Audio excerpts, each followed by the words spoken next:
Second example of the Sunni morality. Use the dildo female sex toy. If a woman does not have a husband and her lust becomes strong, then some of our scholars says it is permissible for the women to take a crumbage, which is a piece of leather, worked until become shaped like a penis, and insert in herself. If a man make a hole in watermelon, that one is really good. I said before, type of masturbation, i.e. halal, halal.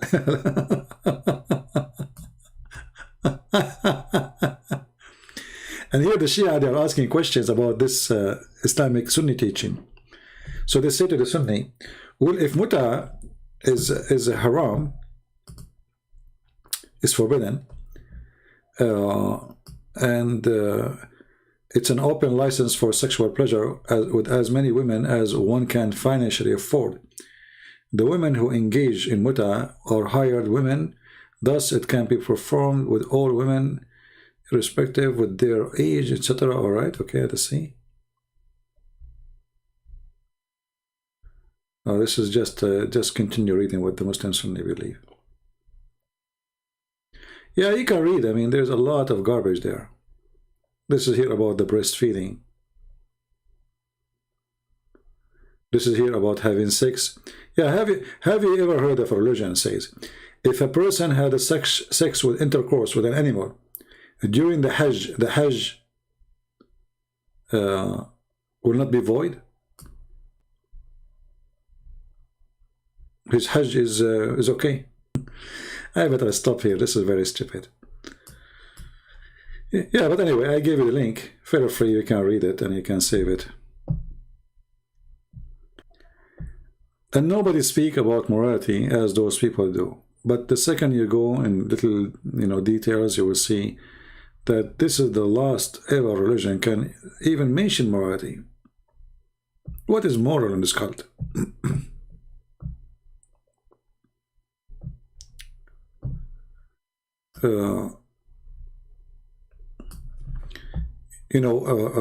Once we were in a school, and the teacher, he said, they asked him about homosexual. He said, me, myself, I don't like to associate with homosexual, even if they are really good looking, because it's tempting. He don't like to associate with them because it's tempting, especially the good one, looking one. One of the students said, sir, I mean, only the good looking one? He said, yeah, because it's more tempting, And supposedly he's the Muslim sheikh, like, haram, it's haram. So brothers, sisters, he's talking, are just boys. We, me, myself, I don't like to associate with them, especially the good looking one, because it's very tempting. And this will remind me of the hadith, if you remember, when Abdul, he went to the caliphate.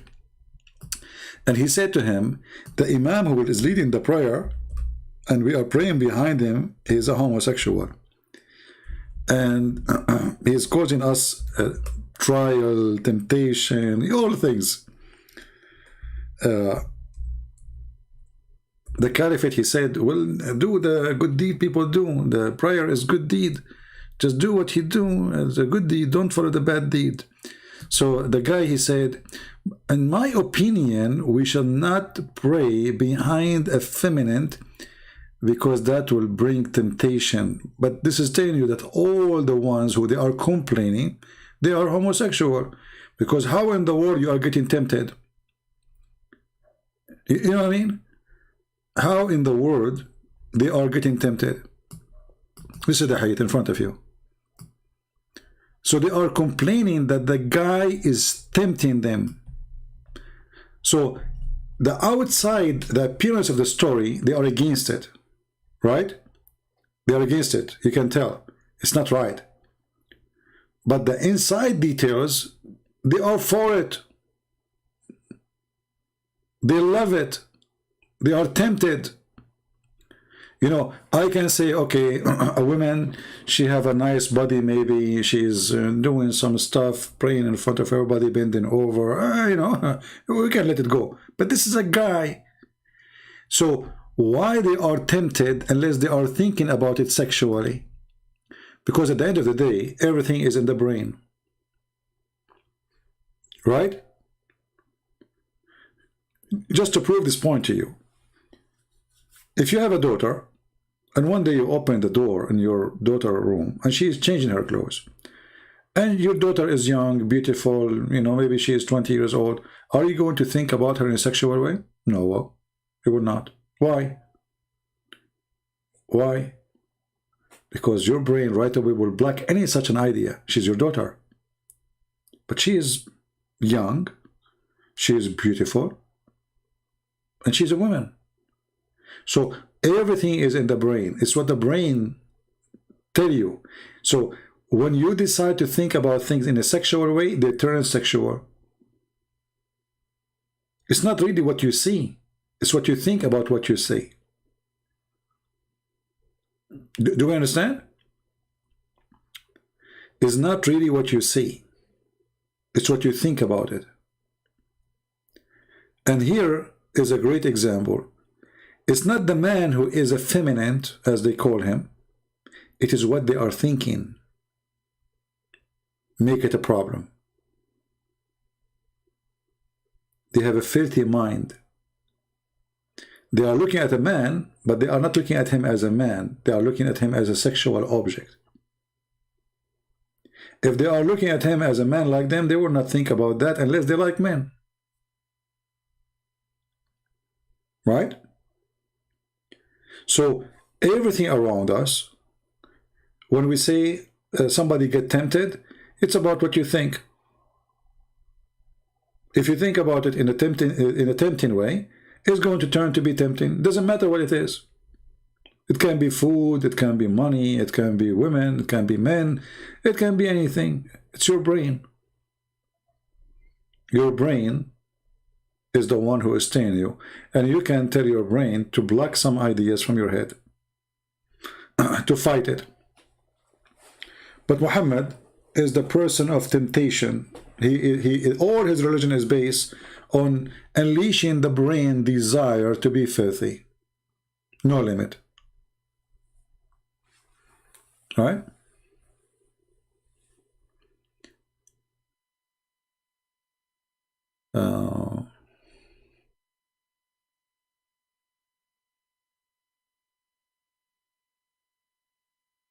Anyone have a comment?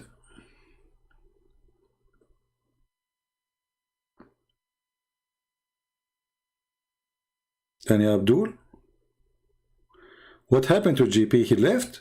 Oh, we are going to have fun with who? Come on, GP, come back.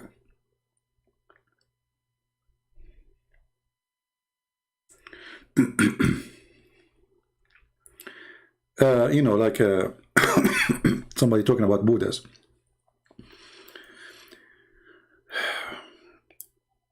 Like I saw when I was in Asia, I saw people praying in front of toys to Buddhas or something like that.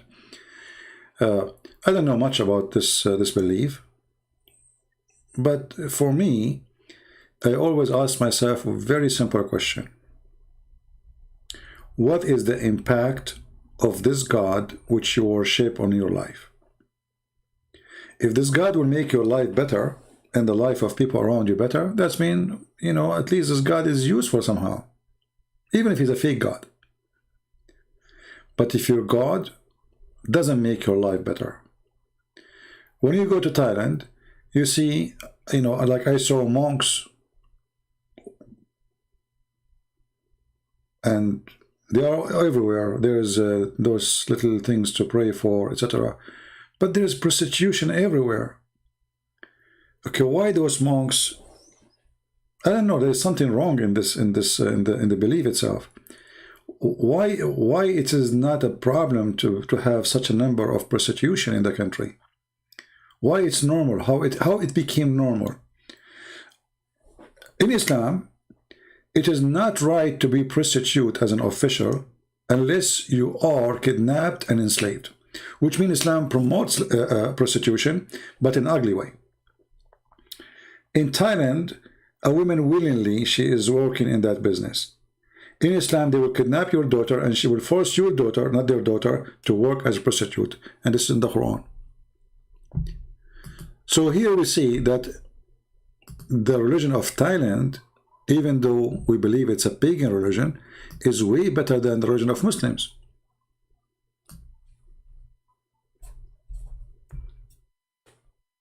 You will notice that in Thailand, generally speaking, they don't look down at women who work as a prostitute. Muslims, they look down at women who work as a prostitute. But this is not really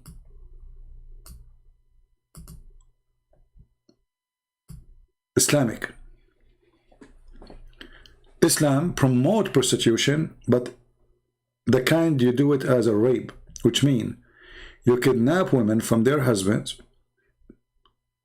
Buddhist women, Hindu women, Christian women, Jewish women, and then those women, you make them work as a prostitute.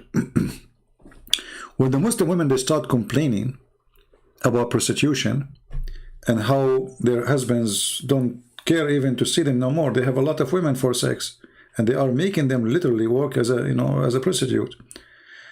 So Muhammad, he made a verse, says, don't force your girls, not this girls here, not your daughter. Girls is your slaves.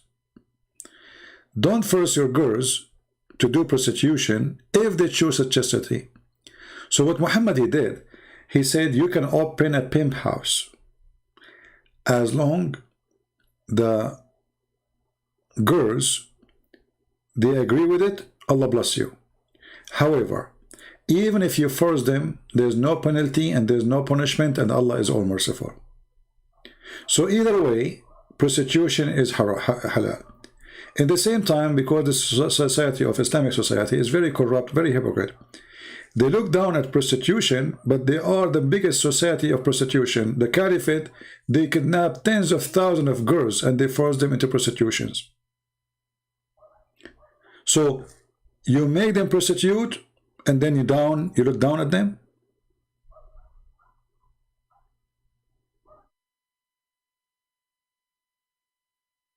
Right? Actually, there's a video made by 3 Muslims. It is in the Suku film page. I'm sure many of you knows the page. It's about 3 Muslims discussing, and they are saying clearly, it sounds like Allah has given us a license to be a pimp. Go watch it and die laughing.